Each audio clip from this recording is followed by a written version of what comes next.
तर हा मित्रांनो, माझ्या युट्यूबचा तिसरा व्लॉग माझ्या घराकडे. आज मी करणार आहे माझं स्टडी टेबल अरेंज. बघू शकता तुम्ही, घरात इंटेरियर चालू म्हणून हेच घेतलं मी. आता कॅमेरा सेट करते.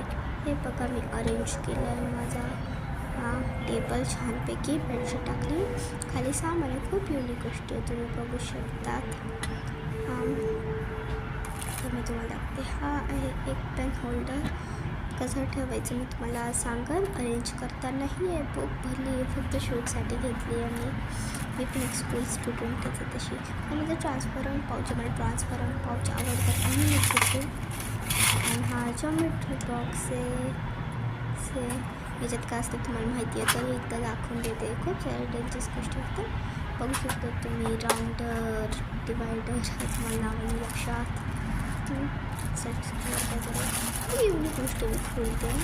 खूप भारी आहे. पप्पाला गिफ्ट भेटली होती पण मी घेतली. या त्याच्यात पेपर आहेत अँड हे बघा, खूप छान वाटतं. मला खूप आवडलं. मी येऊनच बसली आहे, खूप ऊन लागतं. आता अरेंज करायची पण बारी आली. आपण अरेंज करूयात आपलं सामान. हे मी पेन होल्डर ठेवून दिला. तर कोणचं पेन ठेवू तुम्हाला कळत नाही. हे दोन ठेवू, छान वाटते का नाही? छान नाही वाटतं ते. अजून हे ऑक्टनची पेन आहे, सगळ्यांना माहितीच असं. पण नाही वाटत. आता मी दुसरं घेतले आहेत. आपण मला वाटतं ऑक्टनचं. हे दोन पण नाही वाटत छान. एक डार्क, एक लाईट ह्या पद्धतीने. आता मी ठरवलं त्याला मॉन्टेक्सच घेऊ. पण मॉन्टेक्स पण कलरचंच हे झाड असतात, बसतील पाहिजेत आरामशीत. हे बघा, आणि हेच लावते मी परत. हे पण नाही तसं तेच घेऊ आपण मॉन्टेक्स.